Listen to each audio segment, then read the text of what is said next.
నాకు తెలియజేసిన వాడని వాక్యమును యాకోబుకు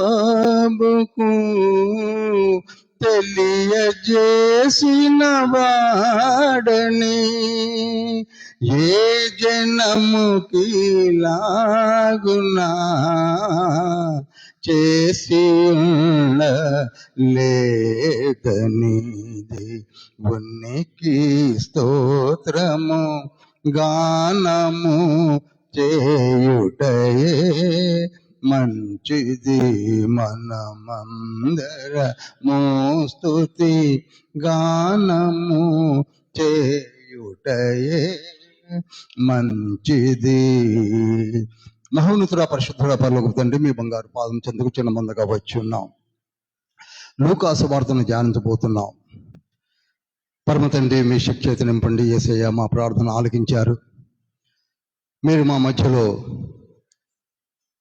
వసించి దీవించి వచ్చిన బిడ్డల మనోనేత్రములు వెలిగించి సూటిగా మాతో మాట్లాడి, ఆత్మదేవ మీ కార్యములు కూడా మాలో జరిగించి ఆది నుంచి అంతవరకు మీ బిడ్డలుగా మమ్మల్ని నడిపించమని, మేము మీ కొరకే, మీ ప్రసన్నత కొరకే అలనాడు మీరు మాట్లాడిన మాటలను ధ్యానించిన కొరకు ఆయుత్తపడుతున్నాము తండ్రి. మమ్మల్ని దీవించి ఆశీర్వదించమని యేసయ్య పరిశుద్ధ నామములో అతని ఎంతో వేడుకుంటున్నాం పరమ తండ్రి. Amen, amen, amen.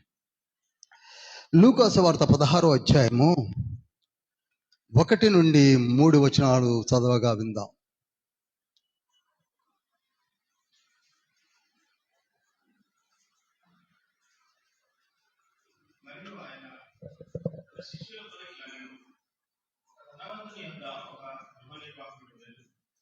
వాడతని ఆస్తిని పాడు చేయుచున్నాడని అతని యొద్ద వాని మీద నేరం మోపబడగా అతడు వారిని పిలిపించి, నిన్ను గురించి నేను వినుచున్న ఈ మాట ఏమిటి?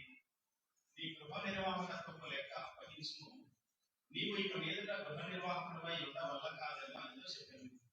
ఆ గృహ నిర్వాహకుడు తనలో తాను, నా యజమానుడు ఈ గృహ నిర్వాహకత్వ పనిలో నుండి నన్ను తీసివేయును గనుక నేను ఏం చేతును? త్రవ్వలేను, భిక్షమెత్త సిగ్గుపడుచున్నాను. చూడండి,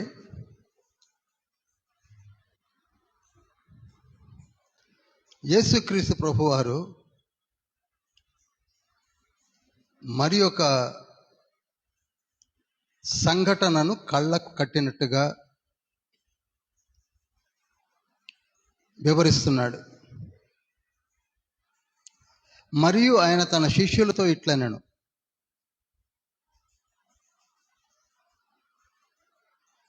ఒక ధనవంతుడున్నాడు. అతను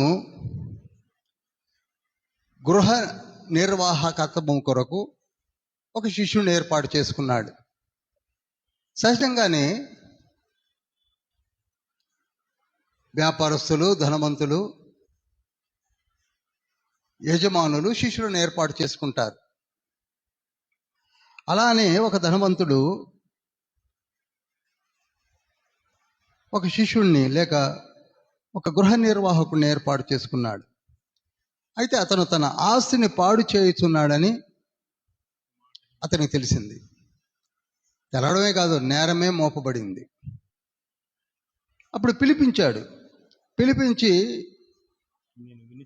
నీ లెక్క నాకు అప్పచెప్పు. నువ్వేమేం చేశావు, ఎంత వసూలు చేశావు, ఏం వసూలు చేస్తున్నావు.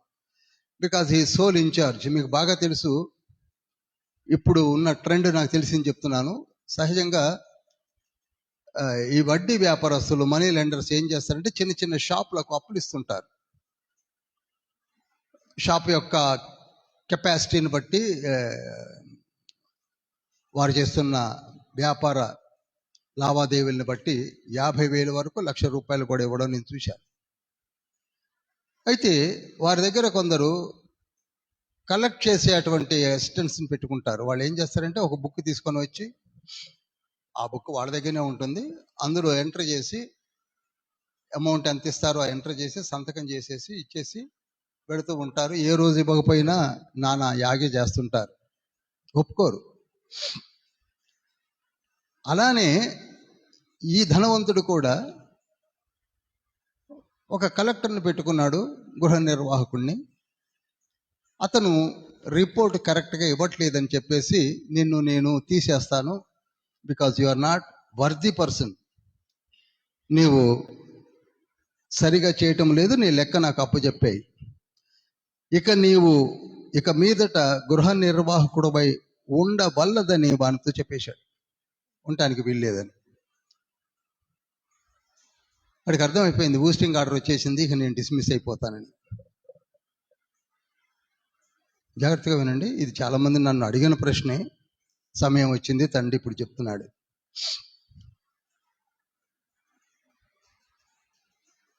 తనలో తాను అనుకున్నాడు, ఎలాగో పనిలో నుంచి తీసేస్తాడు, ఎందుకంటే క్లియర్గా చెప్పేశాడు కదా లెక్కప్ప చెప్పమని. అప్పుడు ఏం చేశాడంటే తనలో తాను ఏమనుకున్నాడు, నేను కష్టపడి పని చేయలేను, ఇంతవరకు సుఖపడ్డాడు కదా, భిక్షం ఎత్తుకోలేను, ఏ పనులు మట్టి పనులు చేయలేను, సుతార్ పనికి పోలేను, సెంటరింగ్ వర్క్ పోలేను, ఏ వ్యాపారము చేయలేను, కనుక నా ఉద్యోగం పోయిన తర్వాత నేను అడుక్కు తినవలసి వస్తుంది, ఏదైనా చేసి నేను ఈ విపత్తు నుంచి కాపాడుకోవాలని యోచించి ఒక ఆలోచనకు వచ్చాడు. అదేమిటనగా, ఎవరైతే ఎంత ధనవంతుడికి ఇవ్వాలో, యజమానుడికి ఇవ్వాలో వాళ్ళ దగ్గరికి వెళుతున్నాడు. వెళ్ళి, నువ్వు ఎంత ఇవ్వాలి మా ధనవంతుడికి లేక నా మేనేజర్ కంటే, వాళ్ళు చెప్తున్నారు ఒక 100 ఆ రోజులలో ఉన్న ఏదో గోధుమలు కావచ్చు, నూనె కావచ్చు, what ever it may be, 100 ఇవ్వాల్సి ఉందండి అంటే, సగం చేసే 50 చేసుకో, నేను సంతకం చేస్తా, ఎందుకంటే ఫుల్ పవర్స్ వాళ్ళకే ఉంటాయి. నేను ఇందాకనే చెప్పాను, సంతోషమే కదా. నేను 1,00,000 రూపాయలు ఇవ్వవలసిన చోట 50,000 రాసుకొని నేను సంతకం చేస్తానంటే 50,000 మునాఫా దొరికినట్టే కదా. ఇలా ధనవంతునికి ఇవ్వవలసిన వారందరి దగ్గరికి వెళ్ళి, ఒకళ్ళకేమో 20% మునాఫా, ఒకళ్ళకి 50% మునాఫా, అలా తను తోచినట్టుగా ఏం చేస్తున్నాడు, తగ్గించేసి సంతకాలు పెడుతున్నాడు. ఇప్పుడు ఎవరు లబ్ధిలోకి వస్తున్నారు, ఇవ్వవలసిన వారికి లాభం చేకూరుతుంది, అంతే కదండి. 1,00,000 ఇవ్వాల్సిన చోట 50,000 అని రాసి సంతకం చేస్తున్నప్పుడు 50,000 అవుట్ రైట్ మిగిలిపోతున్నాయి కదా. ఇలా చేశాడు. చేయడం వల్ల ఇతనికి మునాఫా ఇచ్చినటువంటి ఆ అప్పు తీసుకున్న వారు స్నేహితులు అవుతున్నారు, అంతే కదా. 50,000 మునాఫా ఇవ్వడం అంటే మాటలు కాదు కదా, స్నేహితులు అవుతున్నారు. ఇప్పుడు ఈ స్నేహం ఎందుకు ఇతను చేస్తున్నాడంటే, అతను పనిలో నుంచి తీసేసిన సంగతి వీళ్ళకి ఇంకా తెలియదు. ఒకవేళ తీసేసిన నన్ను వీళ్ళు ఆదుకుంటారు, సహాయం చేశాను కదా, ఎందుకంటే నోట్ల మీదనే నేను సంతకాలు చేసి పారేస్తున్నాను కనుక దట్ ఈస్ ఫైనల్. ఇక్కడ అన్న మాటలు చూడండి, నేను మళ్ళా మీకు చదివి వినిపిస్తాను. ఏ విధంగా అయితే ఈయన తక్కువ చేశాడో, అప్పుడు 8వ వచనంలో, అన్యాయస్తుడైన ఆ గృహ నిర్వాహకుడు యుక్తిగా నడుచుకునినని యజమానుడు వాణ్ణి మెచ్చుకున్నాడు. ఇది మనందరిని డౌట్లో తీసుకొచ్చే మాట. ఇప్పుడు యజమానుడు వీడు యుక్తిగా నడుచుకున్నాడని మెచ్చుకున్నాడు. ఏమిటి యుక్తిగా నడుచుకున్నాడు అనగా, అసలు రావలసిన 1,00,000 రాకపోయినా ఒక 50,000 అయితే వసూలయ్యేట్టుగా చేశాడు ఒకటి. 2,00,000 రావాల్సిన దగ్గర 1,20,000 వచ్చేటట్టు రాశాడు ఒకటి. అంత మాత్రమే కాక, వీడు నేను పనిలో నుంచి తీసేస్తే వారి దగ్గరికి వెళ్ళి తాను చేసిన సహాయానికి లబ్ధి పొందుదామని దురాలోచన చేశాడు అన్న మాటకి యుక్తిగా అనే మాట ట్రాన్స్లేట్ చేశారు.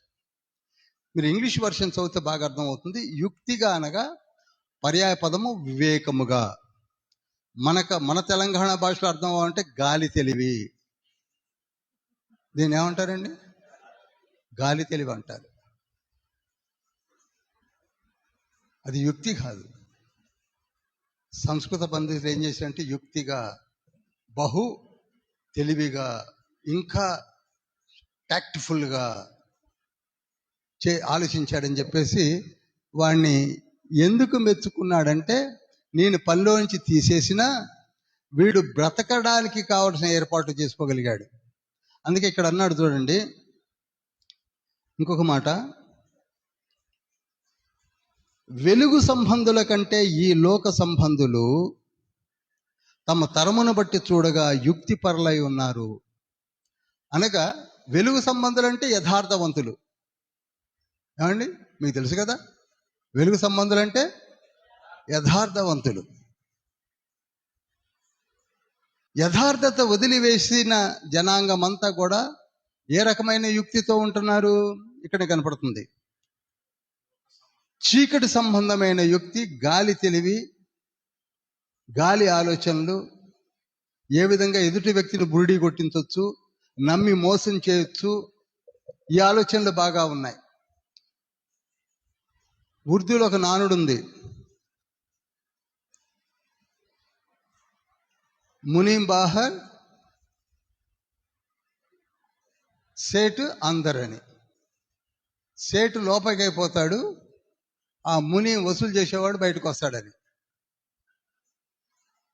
ఇటువంటి వ్యక్తులు తయారయ్యారు. అది తెలివి అనుకుంటున్నారు జనరేషన్స్. అందుకే యేసయ్య మాట కూడా వాడాడు, ఇప్పటి తరము యుక్తిగా నడుచుకుంటున్నామనే గాలి తెలివితో, వివేకముగా నడుచుకుంటున్నామని చెప్పి వేరే ఆలోచనలతో ఏం చేశారు? అన్యాయపు సిరి వైపు వెళ్ళిపోతున్నారు. ఇప్పుడు చూడండి 9వ వచనంలో, అన్యాయపు సిరి వలన ఇప్పుడు ధనవంతుడికి వెళ్ళవలసిన సొమ్ము వెళ్లకుండా ఇతను అటకాయించి వాళ్ళ దగ్గర నుంచి మోసముతో, అన్యాయముతో, తాను కొంత తీసుకొని తాను కొంత వాడుకోవచ్చని యుక్తితో చేసే అన్యాయపు సిరితో ఫ్రెండ్షిప్ సంపాదించవచ్చు. అన్యాయపు సిరి దొరుకుతుందండి, ఎందుకు దొరకదు? వాడిని కొడతానని చెప్పి 10,000, వీడిని చంపుతానని 5 లక్షలు, ఇంకేదో చేస్తాను 2 కోట్లు తీసుకుంటారు. ఆ పనులు చేయరు, ఈ పనులు చేయరు. అన్యాయపు సిరి వలన మీకు స్నేహితులను సంపాదించుకొనుడి. ఎందుకనగా ఆ సిరి మిమ్మల్ని వదిలిపోయినప్పుడు వారు నిత్యమైన నివాసములలో, అనగా నిత్యమైన నివాసాలంటే హెల్, అక్కడ రాయండి.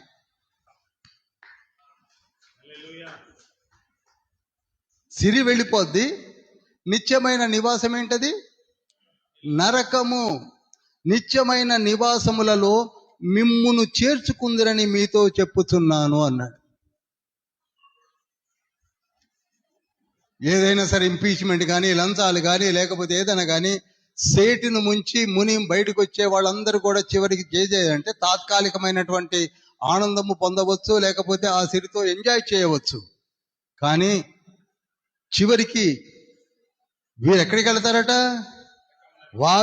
వీరు ఎక్కడికి వెళ్తారు? నరకానికి పోతారు.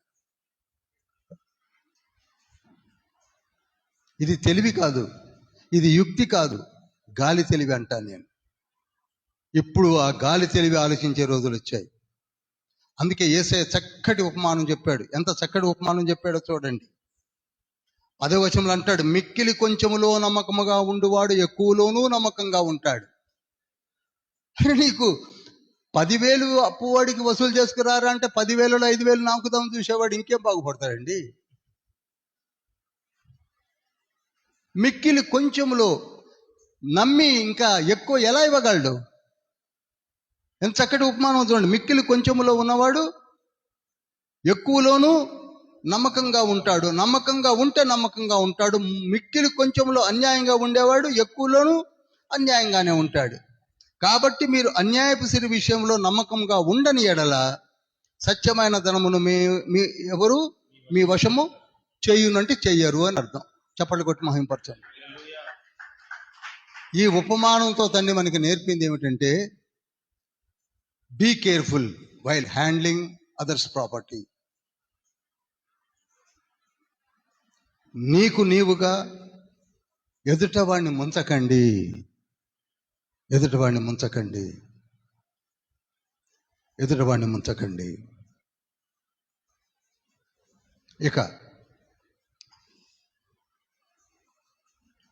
19వ వచనం నుండి 30వ వచనం వరకు మీరు చదివే ఉంటారని అనుకుంటున్నాను. అందులో మరి ఒక సంఘటన చెప్తున్నాడు. ఇది యథార్థ సంఘటన, ఇది ఉపమానం కాదు, ఇది యథార్థ సంఘటన.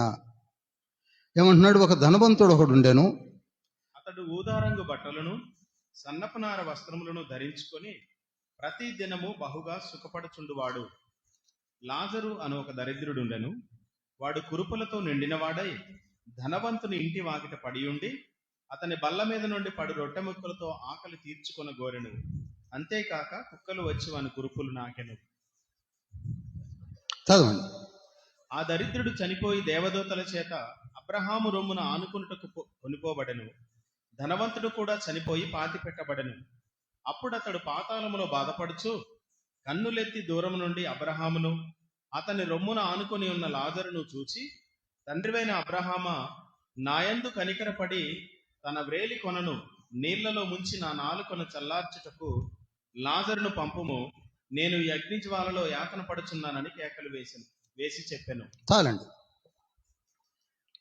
ఇది మీకు నంబర్ ఆఫ్ టైమ్స్ మీరు విని ఉంటారు.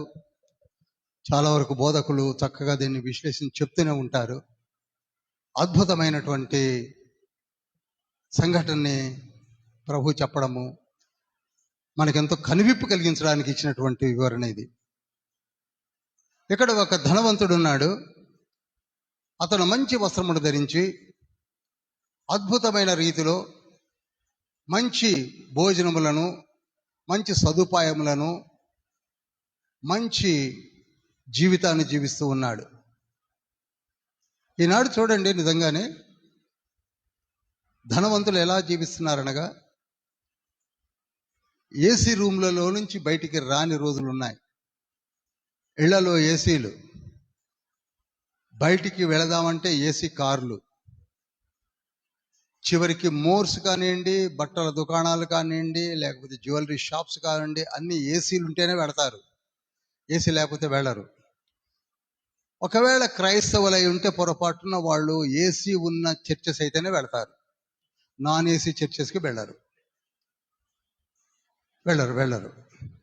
ఎందుకంటే ఏసీలే కావాలి, కంఫర్ట్స్ కావాలి. అలాంటి వ్యక్తి ఒకతను ఉన్నాడు. ఇంకొక వ్యక్తి పాపము, పేరు కూడా చెప్పాడు, లాజరు. ఇతను దరిద్రుడు. దరిద్రుడు అంటే తినటానికి కూడా తిండి లేనివాడు. ఎక్కడైనా రొట్టె ముక్కలు దొరికితే వాటిని తిని బ్రతుకుతున్నటువంటి ఒక దరిద్రుడు. వీళ్ళిద్దరూ చనిపోయారు. ఏసీలో ఉన్నటువంటి ధనవంతుడు పోయాడు, నాన్ ఏసీలో ఉన్నటువంటి దరిద్రుడు చనిపోయాడు. ఇద్దరు చనిపోయిన తర్వాత దేవదూతలు వచ్చి తీసుకొని వెళ్ళారు. ఎవరి దగ్గరికి? దేవుని దగ్గర, యేసయ్య దగ్గరికి. అన్నిటికీ సెంటర్ యేసయ్యనండి. ఒకటి గుర్తుంచుకోండి. నేను ఎందుకు చెప్తున్నానంటే, మొదటి నుంచి చెప్తున్నాను, పేర్లు మారుతూ వచ్చాయి మనకు అర్థం అవడానికి. 66 బుక్స్లో కూడా స్కార్లెట్ థ్రెడ్ ఏదైతే వెళుతుందో ఆ థ్రెడ్ ఎవరో కాదు, Jesus. The name Jesus. Hallelujah. 4000 సంవత్సరాలకు ముందు వాక్యమైన దేవుడని, ఆ తర్వాత యేసుక్రీస్తు ప్రభు అని మనం ధ్యానిస్తూ ఉన్నాం. ఇక్కడ అనేక విషయాలు మీరు గమనించవలసింది ఏమిటంటే, ఏ వ్యక్తి చనిపోయినా సరే మొట్టమొదటగా వచ్చేది దూతలు, దేవదూతలు. ఎవరైనా సరేనండి. Either he may be righteous person are a sinner. ఒకవేళ నీతిమంతుడైనా పాపి అయినా వారిని తీసుకొని వెళ్ళడానికి ఎవరు వస్తారు? దేవదూతలు వస్తారు. ఆ మాట ఇక్కడ వాడాడు. చూడు ఎంత స్పష్టంగా ఉన్నాడో. ఆ దరిద్రుడు చనిపోయి దేవదూతల చేత అబ్రహాము రొమ్మున ఆనుకున్నటకు కొనిపోబడెను. ధనవంతుడు కూడా చనిపోయి పాత పెట్టబడెను. అతను కూడా తన కంపార్ట్మెంట్కి వెళ్ళాడు. ఇప్పుడు మీకు క్లియర్గా చెప్తాను.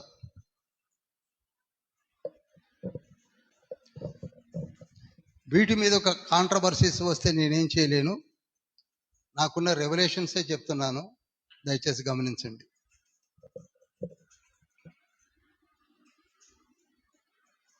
మనకి జ్ఞానం ఎక్కువైతే పర్వర్షన్ ఎక్కువైంది, అందుకు చెప్తున్నాను నేను.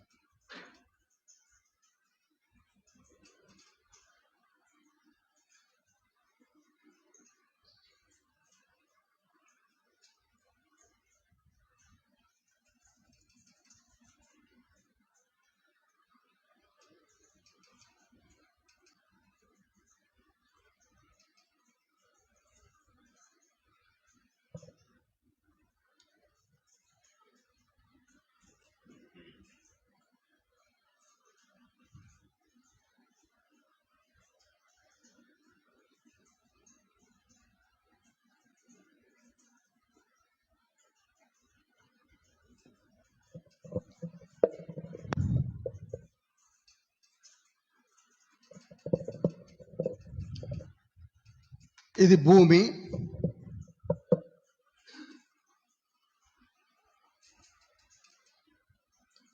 మీ హృదయంలో పదిలపరచుకోండి జాగ్రత్తగా. 66 బుక్స్లో చనిపోయిన వారందరి స్థితి ఇలానే ఉంటుంది. 66 పుస్తకాలలో ఆది కాండం మొదలుకొని ప్రకటన వరకు కూడా చనిపోయిన వారి స్థితి ఇలానే ఉంటుంది. ఈ భూమిపైనే మనం ఉంటున్నాము. ఈ భూమిపైన నరులమైన మనలను క్లోజ్ చేశాకనే కొత్త లోకంలోనికి వెళతాము. ఆ కొత్త లోకం ఇలా ఉంటుంది.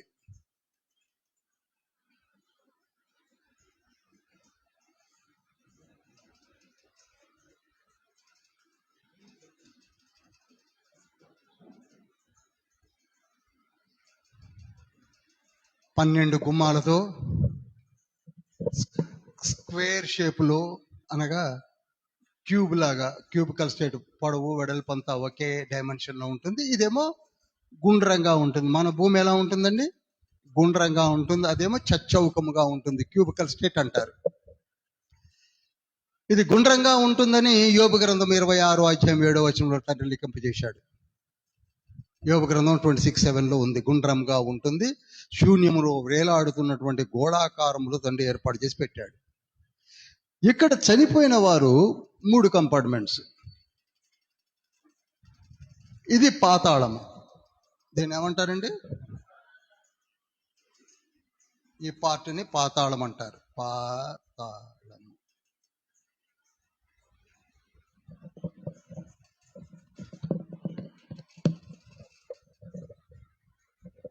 లాజరు చనిపోయాడు, నీతిమంతులు చెల్లబెట్టారు తీసుకొచ్చి. చనిపోయిన ప్రతి ఒక్కరిని కూడా ఎవరు తీసుకెళ్తారండి? దేవదూతలు తీసుకెళ్తారు. పోగు చేయబడతారు. మత్తయి సువార్త 24:28-29 కూడా ఉంటుంది. వారు పోగు చేయబడతారు.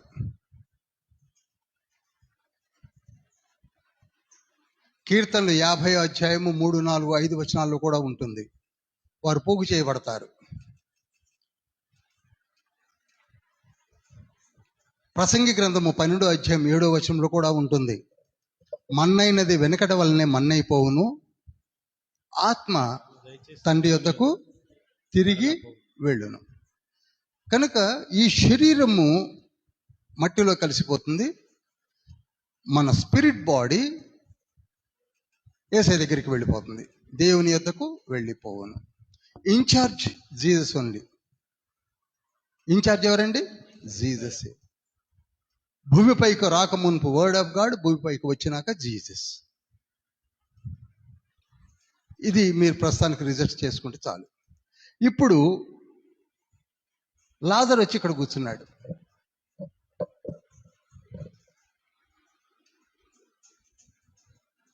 లాజరు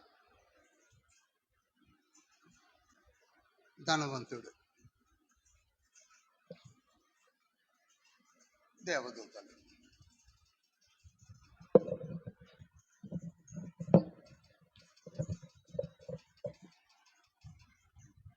వీటిని కంపార్ట్మెంట్స్ అంటాం.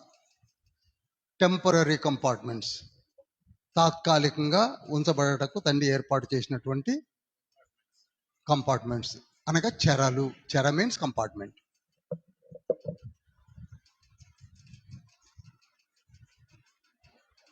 వీరికి మధ్య గ్యాప్ ఉంది, వీరికి మధ్య కూడా గ్యాప్ ఉంది. ఏమంటే దేవదూతలు కూడా ఇక్కడ ఉన్నారంటే ఉన్నారు. దేవదూతలు కూడా అక్కడ ఉన్నారు. 2 పేతురు పత్రిక 2వ అధ్యాయము 4-5 వచనం, 3-4 వచనాలు చదువుతారు. దేవదూతలు చదవండి. దేవదూతలు పాపము చేసినప్పుడు దేవుడు వారిని విడిచిపెట్టక పాతాళ లోకమందలి కటిక చీకటి గల బిలములలోనికి త్రోసి తీర్పుకు కావలిలో ఉంచబడుటకు వారిని అప్పగించెను. చాలు. వీళ్ళు ఎప్పుడు దాకుంటారు ఇక్కడ చెప్పాలండి అందరూ. తీర్పు వరకు వీళ్ళని బయటికి ఎవ్వరూ రప్పించలేరు. ఇష్టం వచ్చినట్టు తిరగడానికి వీల్లేదు. మీరు అడగొచ్చు, మరి కొందరు దేవదూతలు తప్పిపోయిన దూతలు పడిపోయిన చీకటి శక్తులుగా మారి అంధకార దుష్ట శక్తులుగా తిరుగుతున్నారని చెప్పేసి ఎఫ్సీలు రాసిన పత్రిక 6వ అధ్యాయం 11-12 వచనాల్లో ఉంది కదండి అని అడగొచ్చు. అయితే వాళ్ళు పర్టికులర్గా వ్యభిచారము చేసిన వారు కాదు, స్వాస్థ్య ధర్మమును వదిలిన వారు కాదు. తండ్రి అసలు ఒప్పుకుంది ఏంటి తెలుసా? వ్యభిచార ప్రవృత్తిని. అందరు గుర్తుంచుకోండి యవన బిడ్డలారా, ఏదైనా తండ్రి ఒప్పుకుంటాడు కానీ రెండింటిని ఒప్పుకోడు. అవి మరణకరమైన పాపంలని ఎప్పటి నుంచో చెప్తున్నాను. ఒకటి విగ్రహారాధన. నేను దేవుణ్ణి అయి ఉండగా నాకు రావలసిన ఘనతను ఎవరికో మీరు తెలియక అమాయకంగా చేస్తున్నారు, తెలిసాక కూడా చేస్తున్నారంటే అది నేను ఒప్పుకోను అన్నాడు. తెలిసాక కూడా. ఒకటి ఏంటండి విగ్రహారాధన, రెండవది వ్యభిచారము. రెండవది ఏంటండి? మరీ ముఖ్యముగా నేను మారు మనసు పొందాను బ్రదర్, అప్పుడప్పుడు అన్య భాషలు కూడా మాట్లాడతాను బ్రదర్, మొదలు పెడితే ఆగకుండా మాట్లాడతాను బ్రదర్, అసలు నా అంత నిజాయితీపరుడు లేడు బ్రదర్ అని చెప్పుకునే వాళ్ళు వ్యభిచారం చేశారనుకోండి. కొందరు అడుగుతుంటారు కదా, మాకు మంచి పాస్టర్ ఉన్నాడండి, అబ్బో అద్భుతంగా చెప్తాడు, 300 రెఫరెన్స్లు చూడకుండా చెప్తాడు, కానీ ఈ మధ్యకాలం ఎవరినో ఉంచుకున్నాడట. మళ్ళీ అడిగేది, ఆయన పరలోకానికి వస్తాడండి? ఆయన అమాయకత్వానికి నేను సమాధానం చెప్పాలనో, లేకపోతే ఆ పాస్టర్ గారి ఉంచుకున్నాడే పాపం, ఆయన్ని ఆ ఉంచుకున్న ఆవిడికి నమస్కారం చేయాలో నాకు అర్థం కావట్లా. మొదటి కొరింథీ పత్రిక 6వ అధ్యాయము, దాని ఆన్సర్ ఇది, 15వ వచనము.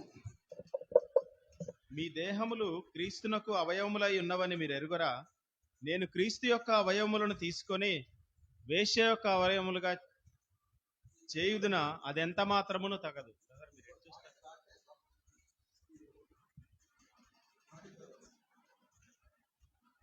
మీ దేహములు క్రీస్తునకు అవయవములై ఉన్నవని మీరు ఎరుగరా?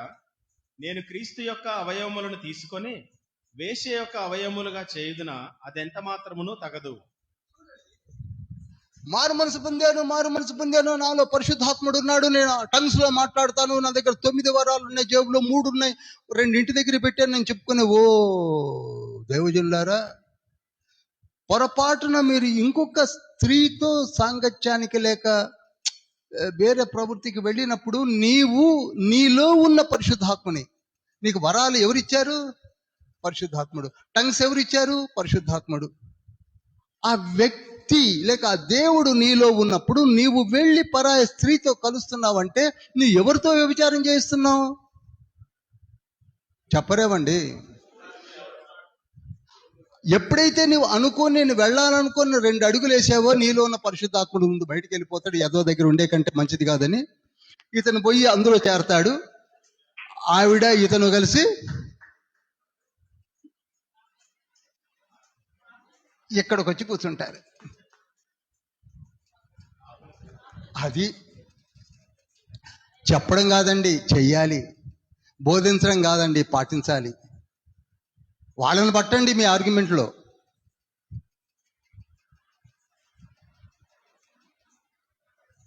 అన్నిటికంటే మోరు డేంజరస్ ఏంటంటే, మారు మనసు పొంది బాప్తీసం తీసుకున్న వెంటనే నీలోనికి పరిశుద్ధాత్మ తండ్రిని పంపిస్తుంటే, పరిశుద్ధాత్మ నాలో ఉన్నాడని గొప్పాలు కొట్టుకుంటూ, గొప్పలు చెప్పుకుంటూ, అవసరమైతే అన్య భాషలు మాట్లాడుకుంటూ, ఒఫ్ఫో ఆగకుండగా 15-20 నిమిషాలు భాషలు మాట్లాడి నీవు స్త్రీ వెంటపడి వెళ్ళిపోయి చొల్లు కార్చుకుంటున్నావు అంటే ఇక్కడికి వచ్చి కూర్చుంటావు.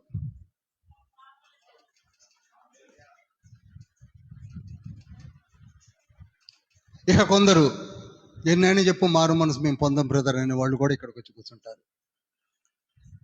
మాకు మారు మనసు అక్కరలేదు. సీట్ రిజర్వ్డ్ అండి, ఇది రిజర్వ్డ్ సీట్స్ ఇవి. నీకు అక్కర్లేదని నువ్వే ఓపెన్ చెప్పాక ఇది రిజర్వ్డ్ సీట్. ఇది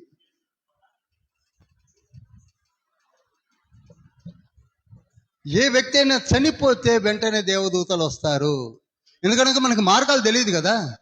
ఆ స్పిరిట్ బాడీని ఎవరు తీసుకెళ్తారనగా దేవదూతలు వచ్చి తీసుకొని.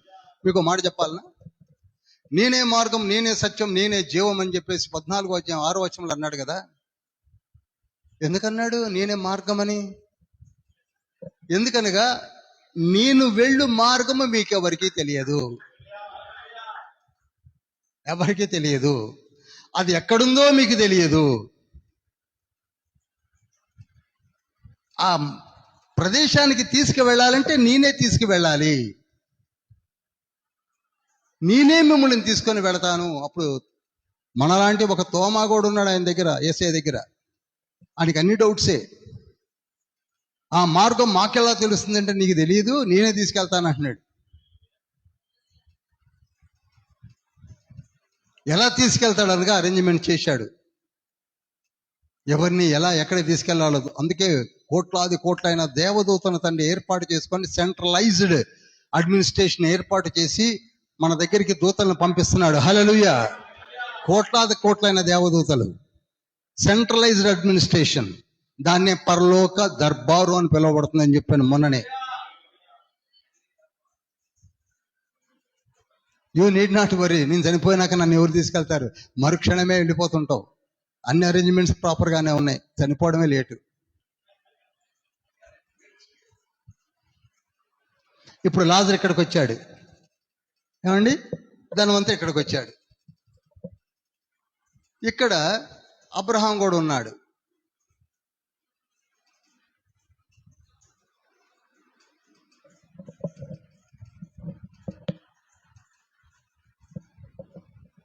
అబ్రహాం ఉన్నాడు. ఎందుకంటే ఇది పరిశుద్ధుల చెర కదా, నీతిమంతుల చెర కదా. ఇక్కడనే చాలా మంది ఉన్నారు. ఇది చాలా టైట్గా ఉంటుంది కంపార్ట్మెంట్, జనరల్ బోగి లాగా ఉంటుంది. తర్వాత మీరు టెంపరరీ జైల్స్ చూశారో లేదో, ఆ 1, 2 కూడా అందులోనే. అక్కడనే ఊస్తుంటారు, అక్కడనే కక్కుంటుంటారు, అక్కడనే 1, అక్కడనే 2. అమ్మో, అందులో మీరు పోలే. ఒకసారి నేను రామవరం దగ్గర 1997-99లో నేను అక్కడ పిఏగా ఉన్నప్పుడు మా కార్మికుడు అక్కడ అరెస్ట్ చేస్తే వాడి కొరకు నన్ను పొమ్మంటే వెళ్ళాను. అది చూసి ఆశ్చర్యపోయానండి. అసలు అందులో ఎలా ఉంటారో ఏమిటో మీరు చూసే ఉంటారు. అవి మరీ ఆక్వర్డ్గా ఉంటాయి. ఇది కూడా బాగా టైట్గా ఉంటుంది పాపం. ఇప్పుడు చూడండి, ధనవంతుడేమో పాపుల చెరలోకి వచ్చాడు, నీతిమంతుడేమో లాజరు నీతిమంతుల చెరలోకి వచ్చాడు. Now he's happy here. But వేరేస్ ఇక్కడ ధనవంతుడు కొంచెం ఏ విధంగా యాతన పడుతున్నాడు చెప్పండి, ఒకసారి చదవండి అక్కడ.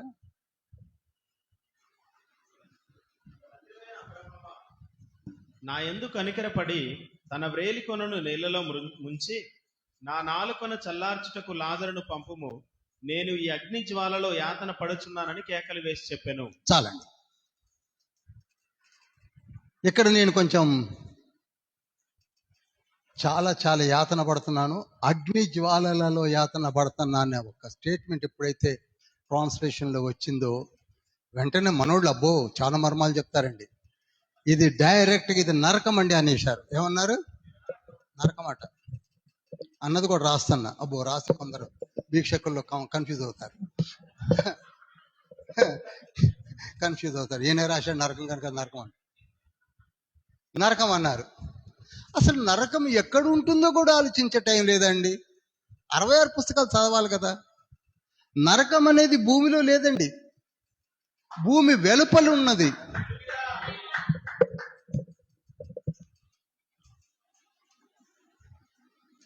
ఇది నరకం అనండి. పోని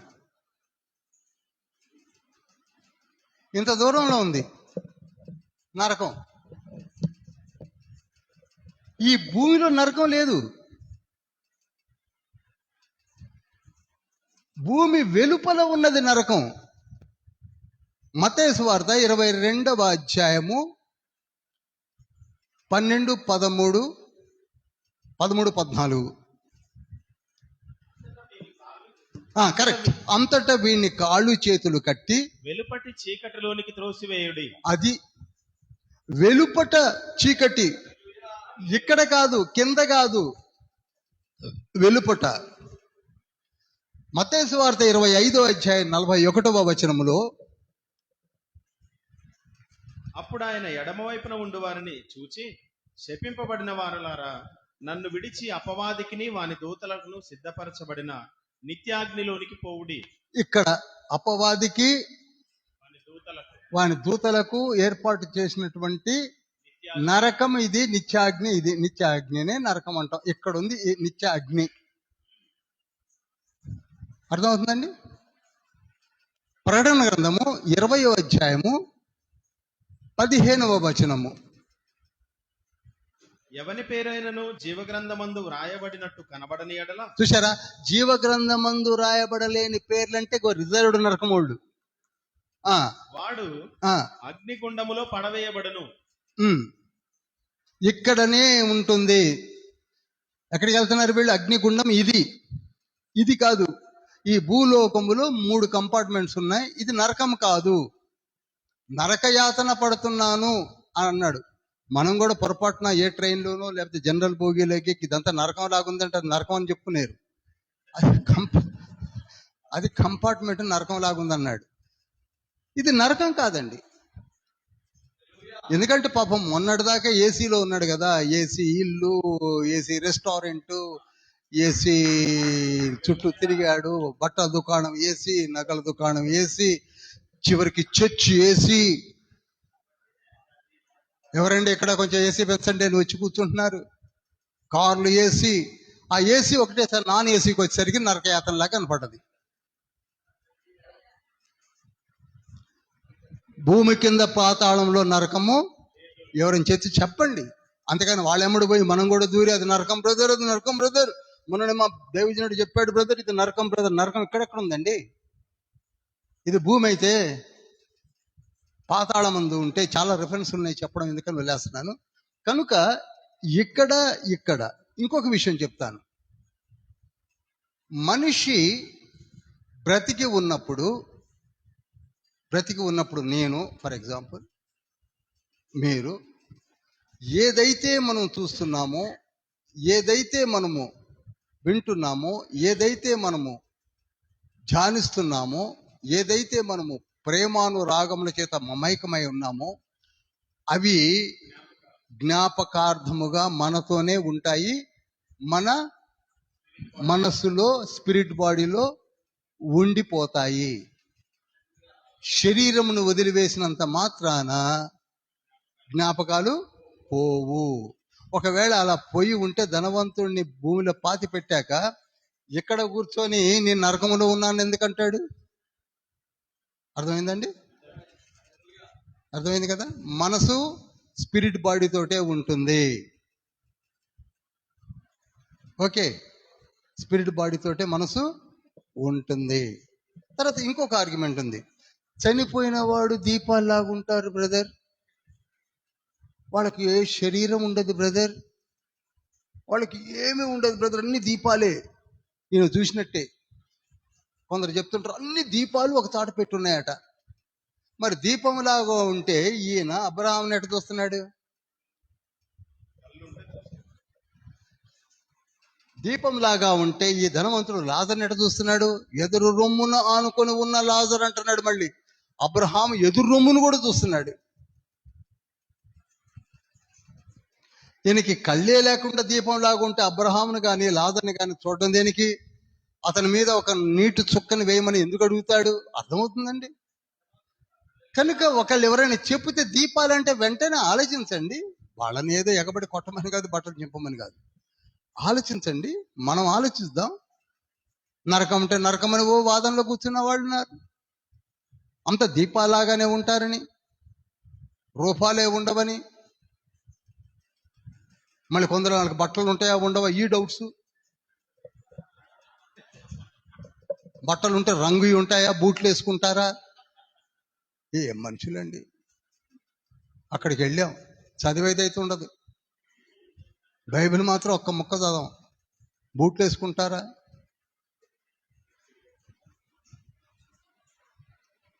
ఒకటి గుర్తుంచుకోండి, ఇతను చనిపోయినా కానీ అతనికి 6 బ్రదర్స్ ఉన్నారని బాగా తెలుసు. తాను కూడా మారు మనసు పొందకుండా నాన్ ఏసీలోకి వచ్చారన్న సంగతి తెలుసు. పైన ఉన్న 6 బ్రదర్స్ కూడా మారు మనసు లేదని తెలుసు.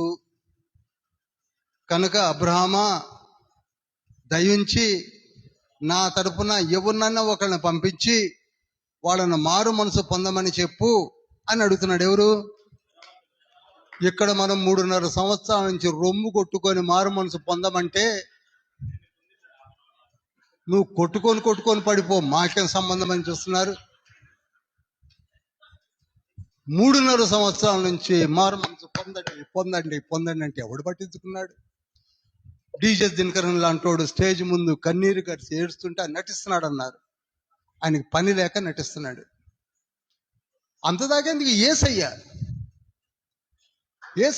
మత్తయి సువార్త 11వ అధ్యాయము 17వ వచనములు అంటాడు, మేము కన్నీరు కార్చితిమి కానీ మీరు రొమ్ము కొట్టుకొనరైతిరి. యేసయ్య ఎందుకు ఏడవాల్సి వచ్చింది? వీళ్ళు ఎందుకు నవ్వుకోవాల్సి వచ్చింది? చెప్పండి. ఆనాటి నుండి నేటి వరకు కూడా మారు మనసు అనే మాట లేకుండా జీవిస్తున్న వారికి ఇది మంచి ఉపదేశం అండి. ఇది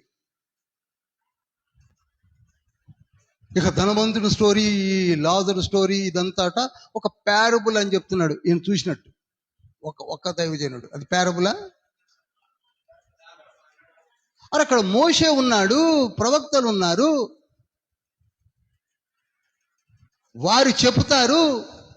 వారు మారు మనసు పొందారా? ఓకే. పొందకపోతే నా దగ్గరికి వస్తారు, డోంట్ వరీ అని చెప్పాడు.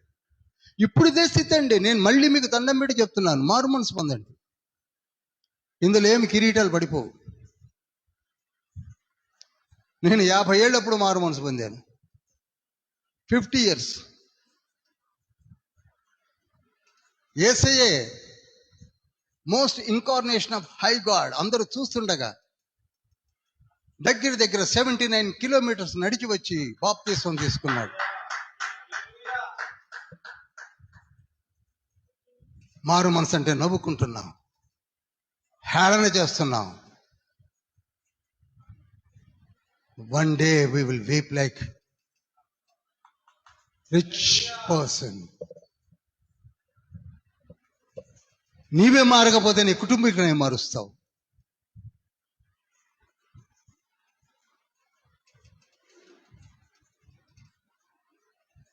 అందుకే వెరీ క్లియర్గా ఈ సంఘటన ద్వారా తెలుస్తున్నది ఏమిటంటే, మనందరం ఒక దినాన్ని చనిపోతాము. One day before or later చనిపోతాము. ఈ 2 కంపార్ట్మెంట్స్లో ఏదో కంపార్ట్మెంట్లోకి వెళ్తాం. మరి దీని మీద కూడా ఆర్గ్యుమెంట్స్ ఉన్నాయి. ఇక్కడికి వెళ్తారా, పరదేశకి వెళ్తారా, పరలోకానికి వెళ్తారా, దేవదూత లోకానికి వెళ్తారా, ఇంకో ప్రపంచం. ముందు అసలు మారు మనసు పొందావా లేదో తెలియదు. అసలు టికెట్ లేనోడు అడుగుతున్నాడు, ఫస్ట్ క్లాస్ ఖాళీ ఉందా, సెకండ్ క్లాస్ ఖాళీ ఉందా అని. నీకు టికెట్ ఉందంటే లేదు. మారు మనసు ప్రాపర్గా లేనోడు మాట్లాడుతున్నాడు. ఎక్కడికి వెళ్తారు బ్రదర్? అసలు మీకు ముందా బ్రదర్? ప్రకటన గ్రంథము 21వ అధ్యాయం 27వ వచనము. గొర్రెపిల్ల యొక్క జీవగ్రంథమందు వ్రాయబడిన వారే దానిలో ప్రవేశింతురు గాని రాయబడని వారు మరి ఎక్కడ పోతారండి? కనుక లాస్ట్ లో పలికిన మాట అండి అది. 21వ అధ్యాయం తర్వాత ఇక 22 పరలోకంలోకి మన ఉండబోయే లోకాన్ని వివరిస్తున్నాడు. అందులోకి వెళ్ళాలంటే వెరీ క్లియర్, గొర్రెపిల్ల జీవ గ్రంథముల పేరు ఉంటేనే వెళతావు, లేకపోతే వెళ్ళవు అని తెలుసు. మనకి తెలవదా? తెలుసు. దాని గురించి ఆలోచించినటువంటి మంచి మేధ కలిగిన వాళ్ళం మనం. మరి వాడి సంగతి ఏంటి, వీడి సంగతి ఏంటి, మరి నీ సంగతి ఏంటి? What about you?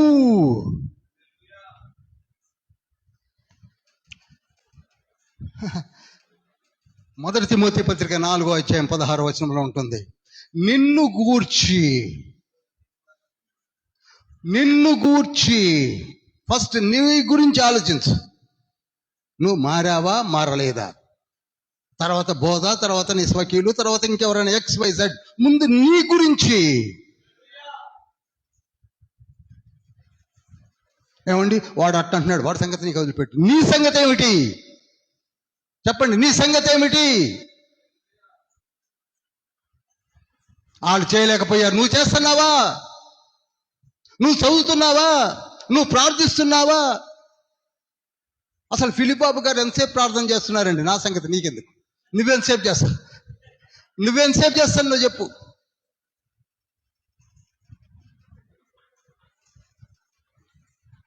నేను ఎంతసేపు చేస్తున్నానో వచ్చి చూడు. If you are so interested, ఎంతసేపు చదువుతున్నానో వచ్చి చూడు, లేదా ఎంక్వైరీ చేయండి. ఎవరు చెప్పకపోతే వదిలేయండి, నీకెందుకు? ప్రియులారా, మనమందరము కూడా ఈ నీతిమంతులుగా దేవుని రాజ్యములోనికి వెళ్ళాలని దేవుని యొక్క చిత్తము. మళ్ళీ కొంచెం చెప్పి నేను ముందుకెళ్తాను, ఎందుకంటే టైం ఇది కనుక. మారు మనసు పొంది బాప్తిస్మము తీసుకుంటే, ఈ బాప్తిస్మం ఎందుకు, మారు మనసు ఎందుకు ఎప్పుడైనా క్లాసెస్లో చెప్తుంటాను, వాళ్ళ దగ్గర నేర్చుకోవచ్చు. పాస్టర్ గారు చెప్తారు, ఇంకా చాలా మంది ఉన్నారు. నువ్వు ఎప్పుడైతే మారు మనసు పొంది బాప్తిస్మం తీసుకుంటావో నీ పేరు జీవ గ్రంథములో ఉంటుంది. హల్లెలూయా, హల్లెలూయా. లూకా సువార్త 10వ అధ్యాయం 20వ వచనంలో ఉంది. ఒకసారి చదివితే మంచిది. 10:20. అయినను దయ్యములు మీకు లోబడుచున్నవని సంతోషింపక మీ పేరులు పరలోకమందు వ్రాయబడి ఉన్నవని సంతోషించుడి. అది ఫస్ట్ మనం దేనికి సంతోషించాలి? మన పేర్లు ఎక్కడున్నాయి? జీవ గ్రంథములో లిఖించబడి ఉన్నాయి. హ్యాపీ. ఆ తర్వాత రెండవది, మనలను కాచి కాపాడుతున్నది ఎవరో కాదు, యేసయ్య. ఎవరండి? యేసయ్య. ఎందుకనగా యేసయ్య ఎద పైన ఒక గోల్డెన్ ప్లేట్ ఉంది. ఆ గోల్డెన్ ప్లేట్ పైన మన పేరు లిఖించబడి ఉన్నది. హల్లెలూయా.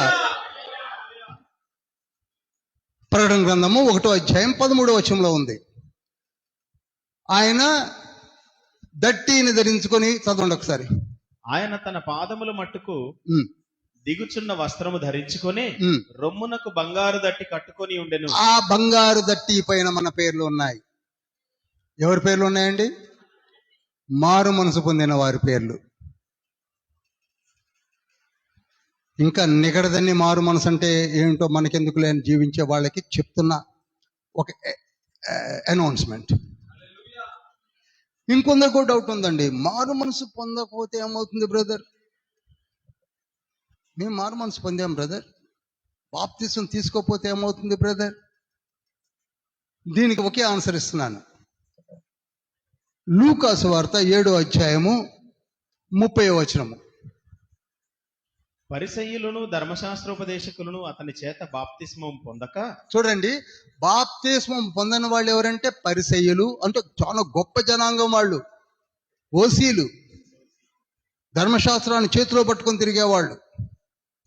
మాకు అన్ని తెలుసండి అనేవాళ్ళు పరిసయ్యులు.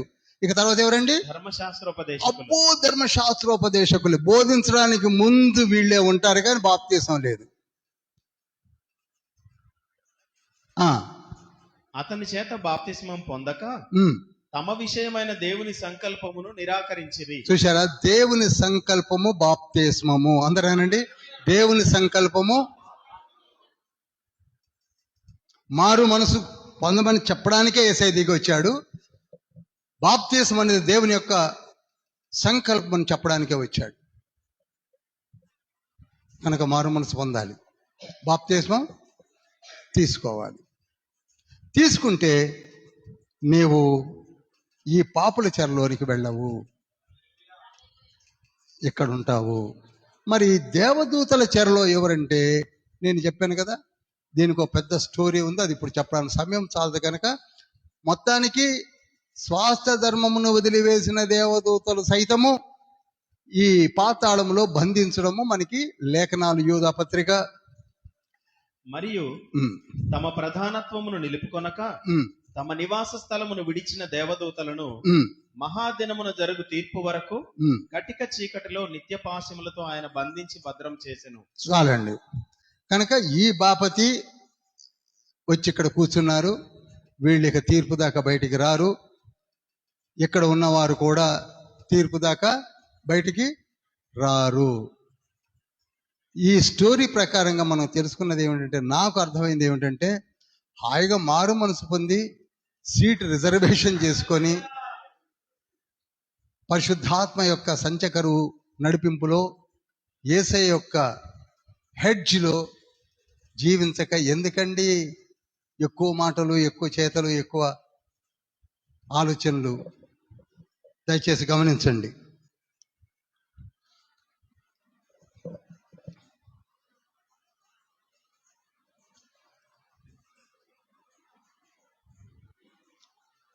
ఈ సంఘటనతో మారు మనసు, బాప్తిస్మము అనే మాటలను యేసయ్య చక్కగా వివరించాడు అని చెప్పవచ్చు. ఇకపోతే 18వ అధ్యాయంలోనికి వస్తున్నాను. 17వ అధ్యాయంలో మీరు చదివిందే, కుష్టు రోగులు ఒక 10 మంది వస్తారు. వారి కుష్టు రోగము నయమైన తర్వాత ఒక్కడే తిరిగి వచ్చాడు. 9 మంది అడ్రస్ లేకుండా పోయారు. ఆ ఒక్కడే వచ్చిన వాడు ఎవరంటే సమరయుడు, అన్యుడు వచ్చాడు. 9 మంది ఎటో వెళ్ళిపోయారు. దాన్ని కూడా చక్కగా చెప్పాడు యేసయ్య. మన స్థితి కూడా అలానే ఉంది. నేను మొన్న కూడా చెప్పాను, మొన్న ఇక్కడనే లూకాసు వార్తలోనే చెప్పాను. కేవలము పేరు తగిలించుకున్నందుకు, కేవలము యేసయ్య అని క్రిస్టియన్ అని చెప్పినందుకు అన్నీ ఇస్తున్నాడు, అన్నీ అనుభవిస్తున్నాం, అన్నీ అనుభవిస్తూ బయట ఉన్నాం. అది కేవలం పేరు తలచినందుకు. అది కూడా చెప్పాను. ఈజిప్టు నుండి 40 సంవత్సరాలు మోషే నాయకత్వం, 20 సంవత్సరాలు యెహోషువ నాయకత్వంలో ఎందుకు నడిపించాడు అనగా, అబ్రహాము, ఇస్సాకు, యాకోబుల దేవుడైన యెహోవాని మేము ఎరుగుదుము అన్నందుకు. తర్వాత వచ్చారు, రిజిస్ట్రేషన్ ల్యాండ్స్ తీసుకున్నారు, విగ్రహాలు తెచ్చి ఒక్కొక్క ల్యాండ్లో పెట్టుకున్నారు. ఇక్కడ 18వ అధ్యాయంలోకి వచ్చేసరికి అన్యాయస్తుడైన ఒక న్యాయాధిపతి ఉన్నాడట. అతని దగ్గర ఒక ఎవరండి విధవరాలు వచ్చి న్యాయం కావాలని అడుగుతుంటే పట్టించుకోవట్లేదట. పట్టించుకోకపోతే మాటి మాటికి పాపం వచ్చి తొందర పెడుతున్నదని తెలుసుకొని ఆయన తీర్పు తీర్చేశాడట.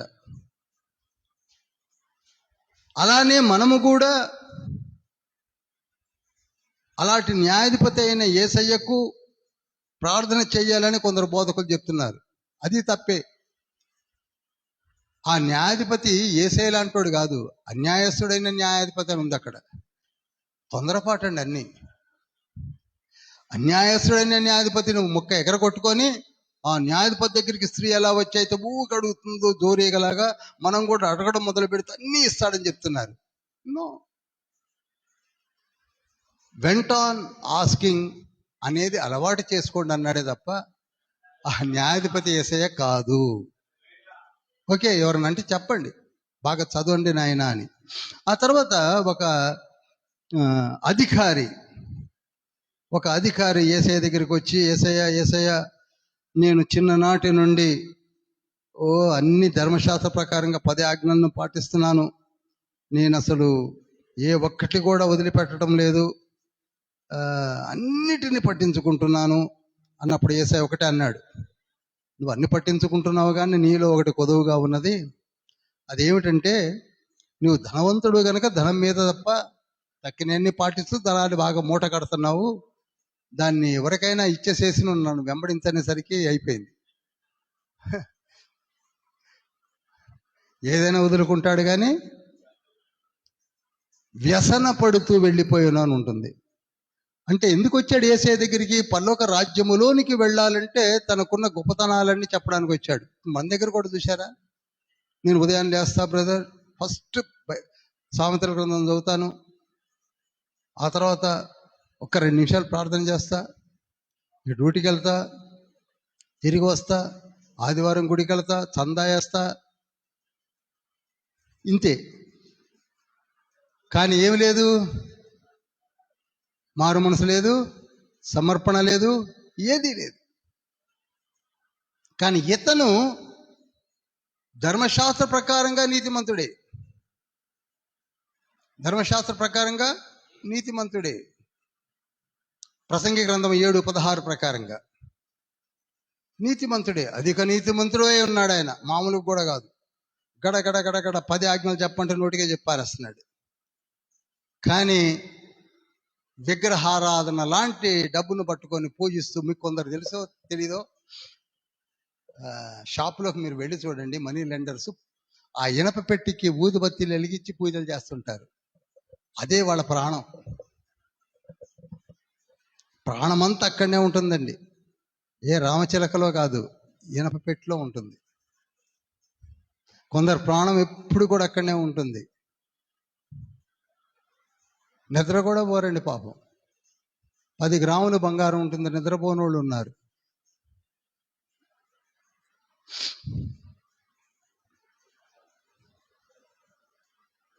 ఆ తర్వాత 19వ అధ్యాయంలోకి వచ్చేసరికి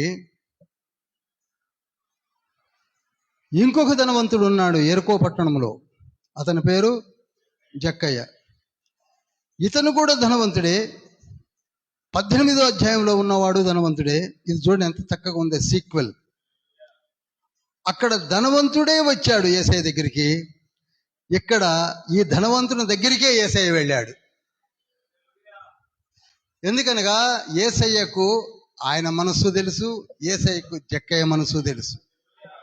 ఇతను ధనాన్ని ఆర్జించాడే కానీ మనసు ఎక్కడుంది? అందులోనే ఉంది 18వ అధ్యాయంలో. ఇక్కడ 19వ అధ్యాయంలోకి వచ్చేసరికి ఆ ధనవంతుడైన జక్కయ్య యేసయ్యను చూడాలనుకుంటున్నాడు, యేసయ్యను తన ఇంటికి పిలవాలనుకుంటున్నాడు. ఆ టైంలో యేసయ్య ఏం చేశాడు? నేడు నీ ఇంటికి నేనే వస్తున్నాను, నీకు రక్షణ వస్తుందని చెప్పాడు. వెంటనే ఇవన్నీ విన్న స్టోరీసే, కానీ జాగ్రత్తగా గమనిస్తే తాను చూడండి, అన్యక్రాంతంగా సంపాదించింది నేను ఇచ్చేస్తాను, అన్యాయంగా సంపాదించిన సిరి నేను పంచేస్తాను, నేను యథార్థంగా జీవిస్తానని యేసయ్య నోరు విప్పక మునిపే కన్ఫెస్ అవుతున్నాడు. హల్లెలూయా. అలాంటి వారిని తండ్రి ఇష్టపడతాడు. అందుకు ఈ సంఘటనను మనకు ముందు ఉంచాడు. నేడు నీ ఇంటికి రక్షణ వచ్చి ఉన్నది. 9వ వచనంలో వాడాడు. నాకు అన్నిటికంటే ఇష్టమైన వచనం వస్తుందండి. అదేమిటంటే 1941 ఆయన పట్టణమునకు సమీపించినప్పుడు దానిని చూచి దాని విషయమై ఏడ్చి, చాలండి,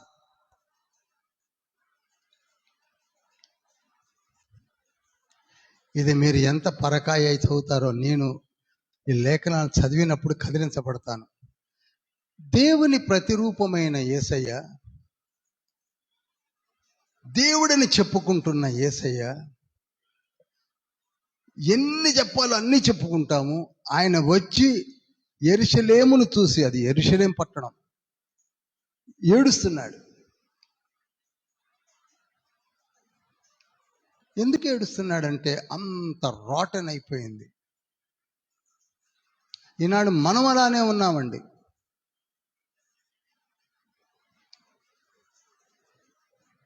ఎందుకో ఏమో నాకు తెలియదండి, అంత ఎందుకో హృదయ కాఠిన్యం అయిపోయింది. యెరూషలేముకు వచ్చిన యేసయ్య యెరూషలేమును చూసి ఏడుస్తున్నాడు. అయినా పట్టింపు లేని జీవితం జీవిస్తున్నారు అక్కడ.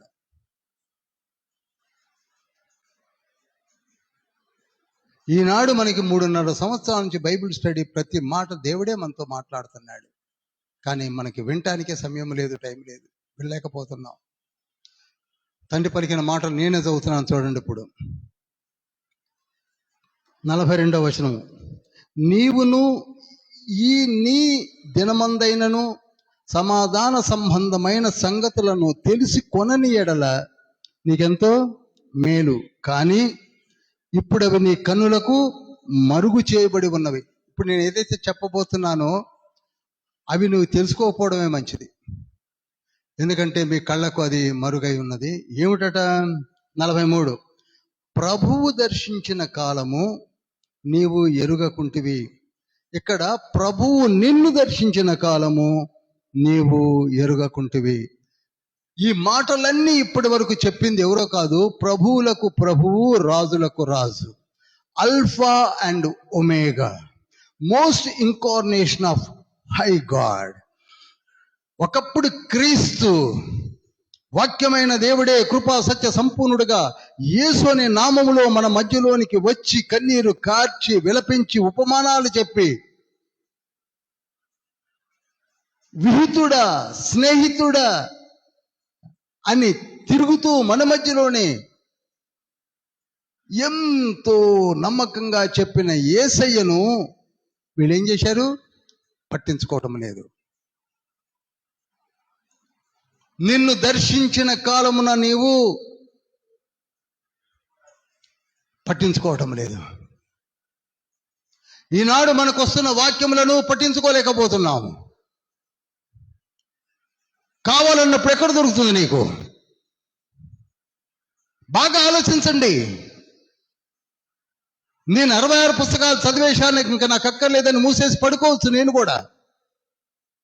కానీ అక్కడ మనము ఆ దర్శనాన్ని పొందుకోలేకపోతున్నాం. తండ్రి మనతో మాట్లాడాలి. అదే 3rd డైమెన్షన్, అదే 4th డైమెన్షన్. బాటమ్ లెవెల్లో సాటిస్ఫై అవ్వడం కాదు. యేసయ్య వచ్చి మారు మనసు పొందండి, బాప్తిస్మం తీసుకోండి, నేను మీకున్నాను, మీ కొరకే దిగి వచ్చారని చేత పట్టించుకోవటం లేదు. అప్పుడు ఏమంటున్నాడు? కనుక నీ శత్రువులు నీ చుట్టూ గట్టు కట్టి ముట్టడి వేసి అన్ని ప్రక్కలను నిన్ను అరికట్టి నీలోనున్న నీ పిల్లలతో కూడా నిన్ను నేల కలిపి, పిల్లలతో సహా నేల కలిపి నీలో రాతి మీద రాయి నిలిచి ఉండనియని దినములు వచ్చుచున్నవని చెప్పాడు. ఇది అండర్లైన్ చేసి ఎన్నిసార్లు చదివినా తప్పలేదు. ఇది మనకు కూడా ఈనాడు అర్థం చేసుకోవాలి. చూడండి, యేసయ్య చెప్పాడు, క్రీస్తు శకము 34లో వెళ్ళిపోయాడు, 33.5లో. జస్ట్ రఫ్గా 45 ఇయర్స్లోనే శత్రువులు వచ్చేశారు, చుట్టుముట్టారు. అతని పేరే టైటస్ సీజర్. తీతుకు అనే మహాచక్రవర్తి వచ్చి పరిశుద్ధాలయాన్ని రాతి మీద రాతి నిలవకుండా కూల్చి పారేశాడు, అతలాకుతలం చేసేశాడు. ప్రజలందరూ పారిపోయారు, భయక్రాంతులయ్యారు, చిన్న పిల్లలను బండలకేసి కొట్టారు. ప్రభు పలికిన మాట, జస్ట్ 50 ఇయర్స్లోనే మనము కూడా అలా నాశనం అయ్యేదాకా ఎదురు చూడాలనా? చెప్పండి. మార్చుకోలేమా?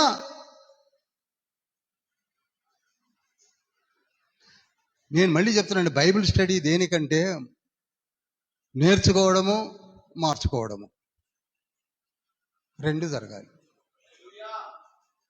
తెలియని విషయాలను తెలుసుకుందాం, మనలో ఉన్న అవిశ్వాసమును తీసివేసి మనసును మార్చుకుందాం.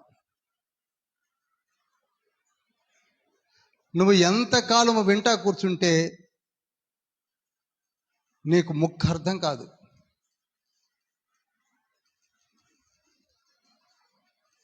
మొదటి యోహాను పత్రిక 1వ అధ్యాయం 10వ వచనంలో ఉంటుంది.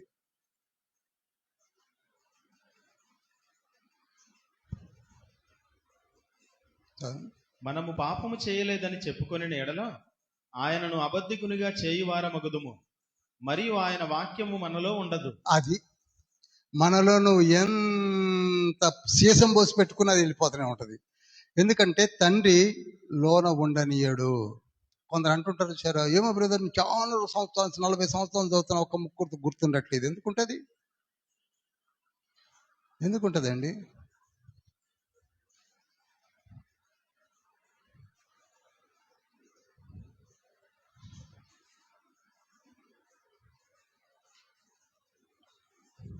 నాకు ఈ మాటలు ఏమండి 41 నుంచి 44 వరకు ఉన్న మాటలను హృదయాన్ని కదిల్చి వేస్తున్నాయి. శత్రువులు చుట్టుముట్టి పూర్తిగా కూల్చివేసే అప్పుడు ఏడుస్తే ఏం లాభం? కొట్టుకుపోతుంటే ఎవరు కాపాడతారు?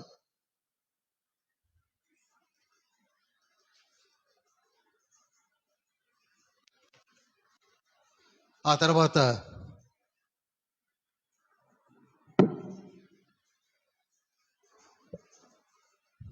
20వ అధ్యాయంలోకి వద్దాం. 20వ అధ్యాయము 27 నుండి 36 వరకు నేనే చదివి చెప్తాను. ఇక్కడ సద్దూకయ్యలనే ఒక జనాంగం, వీళ్ళు మోస్ట్ ఇంటలెక్చువల్స్ అని, బాగా జ్ఞానం కలిగదని వితండంగా వాదించడంలో వారి దిట్ట. పరిసయ్యులకు సద్దూకయ్యులకు పడదు. మనలో కూడా కొందరికి 2 గుంపులకు పడదు. ఎందుకనగా పరిసయ్యులకి సద్దూకయ్యులకి ఎలా పడదో మనకు కూడా అలానే పడదు. అంతకంటే ఏం లేదు.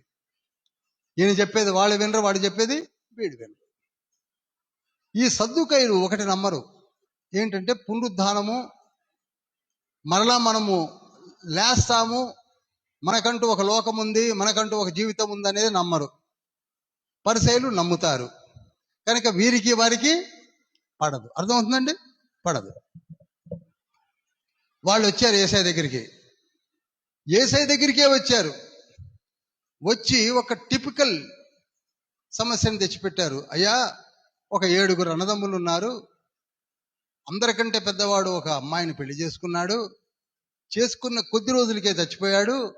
ఆ తర్వాత 2వ వాడు ఆమెని చేసుకున్నాడు, అతను చనిపోయాడు. 3వ వాడు, 4వ వాడు, 5వ వాడు, 6వ వాడు, 7వ వాడు కూడా చేసుకొని పిల్లలు లేకనే 7 చచ్చిపోయారు. చివరికి ఆమె చచ్చిపోయింది. పరలోకములో ఈవిడ ఎవరికి భార్యగా ఉంటుంది అని అడిగాడు. మంచి క్వశ్చనే. అప్పుడు యేసయ్య ఏమని చెప్పాడు? మీరు అవివేకంగా ఆలోచిస్తున్నారు. పరలోకములో స్త్రీ పురుషుల వలె ఉండరు, అందరూ దేవదూతల వలె ఉంటారు అని చెప్పాడు. హల్లెలూయా. దేవదూతల వలె ఉంటారని చెప్పాడు. అనగా దీన్ని కూడా రాంగ్ ఇంటర్ప్రెట్ చేసి పరలోకంలో కూడా సంసారాలు ఉంటాయని, పరలోకంలో పురుషులు స్త్రీలు హాయిగా ఉండొచ్చని, అందుకే పరలోకాన్ని దేవుడు ఏర్పాటు చేశాడని చెప్పుకుంటున్నారండి. ఇక లస్ట్ఫుల్ లైఫ్ అనేది వదిలిపెట్టరండి. ఇక చచ్చిపోయినా వదిలిపెట్టట్లే. ఎక్కడా వదల్లా, పరలోకంలో కూడా ఉంటుందట. వీళ్ళు చూసినట్టే. ఏం చెప్తామండి? యేసయ్య చెప్పిన మాటలు వింటం లేదా? ఒకసారి ప్రకటన గ్రంథాన్ని వినండి పోని వచ్చి. అక్కడ ఎంతమంది స్త్రీ దూతలు ఉన్నారో కనపడతారు మరి.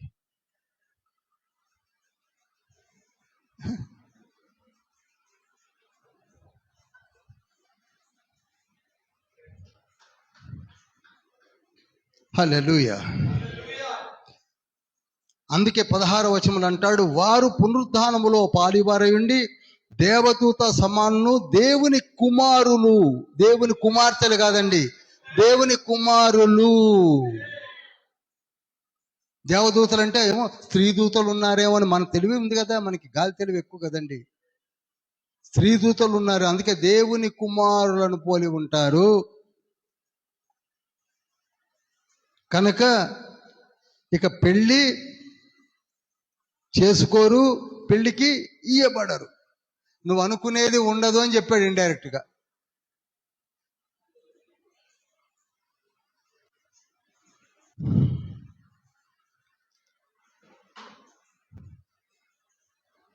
ఇరవై 21వ అధ్యాయంలోకి వచ్చాక ఇక్కడ సమయం అయిపోయింది, దయచేసి గమనించండి. 1.5 అవర్ అయిపోయింది నేను పెట్టుకున్న సమయం. వచ్చే వారం నుంచి 21, 22, 23, 24తో క్లోజ్ అయిపోతుంది. చదువుకొని రండి. స్ట్రెంగ్త్ కూడా ఇంప్రూవ్ అవ్వడానికి ప్రయత్నాలు చేద్దాం. దేవుని కార్యాలు జరిగిద్దాం. అందరం లేచి నిలబడదాం. హల్లెలూయా. అందరం లేచి 2 చేతుల పైకి ఎత్తుదాం. ప్రభువు మనతో మాట్లాడనే ఉన్నాడు.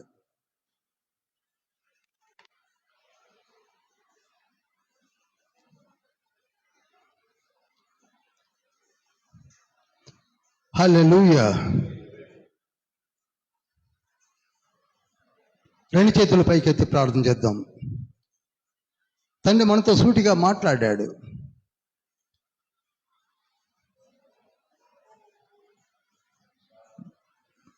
ధనవంతుడైనటువంటి ఒక వ్యక్తి, కడు బీదవాడైనటువంటి మరి ఒక వ్యక్తి లాజరును ఏ విధంగా వారి స్థితి ఉన్నదో మనకి వివరించాడు. మరి ఒక మారు ఒక ధనవంతుడైన వాడు యేసయ్య దగ్గరికి వచ్చి ఆస్తిని వదులుకొనటకు ఇష్టం లేక వ్యసన పడుతూ వెళ్ళిపోయిన వ్యక్తిని కూడా చూపించాడు.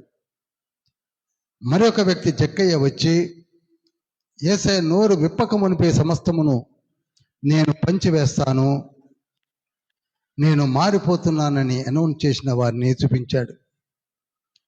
మరీ ముఖ్యమైనది ఏమిటనగా యేసయ్య పట్టణమును చూసి కన్నీరు విడిచి, ఇదిగో ప్రభువు నిన్ను దర్శించిన కాలమును నువ్వు ఎరగకుంటివి, ఒక దినము వచ్చుచున్నది, పిల్లలతో సహా కుటుంబాలన్నీ చూస్తుండగా రూయినైపోవడము, రాతి మీద రాయి నిలబడకుండగా కూలగొట్టబడము మీరు చూస్తారు. ఈనాడు మనము కూడా అదే స్థితిలో ఉన్నామేమో, మారు మనసు పొందకుండా ఉంటున్నామేమో. దయచేసి మారు మనసు పొందుదాం. మారు మనసు పొందని వారిని నడిపిద్దాం. అందుకు మనల్ని పిలిచాడే తప్ప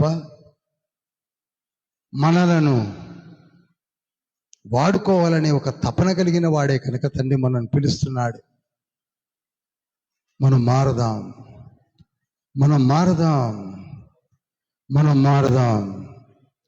హల్లెలూయా, హల్లెలూయా, హల్లెలూయా. ఘోర పాపిని నా పాప జీవితం సిలువ సన్నిధిలో బదలి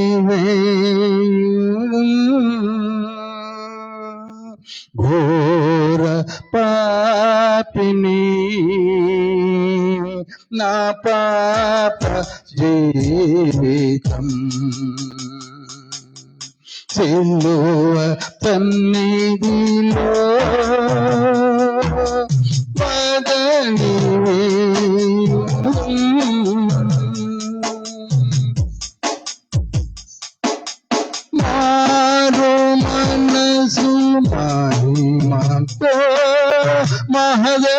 మహదైశ్వర్యముతో పాప క్షమాపణాధికారిణి ప్రార్థింతుమయా మారు మనసు మహిమతో మహదైశ్వర్యముతో పాప క్షమాపణాధికారిణి ప్రార్థింతుమయా ఘోర పాపిని నా పాప దేవం సన్నిధి వదలి వేయుదు వదలి వేయుదు వదలి వేయుదు. ఒక తీర్మానం చేసుకుందాం. మనం ఒక తీర్మానం చేసుకుందాం. మనం ముందుగా మారాలి. మన యాటిట్యూడ్ మారాలి. మన జీవిత విధానం మారాలి. ముందుగా నీవు మారు. నీవు మారి అనేకులను మార్చు. హల్లెలూయా.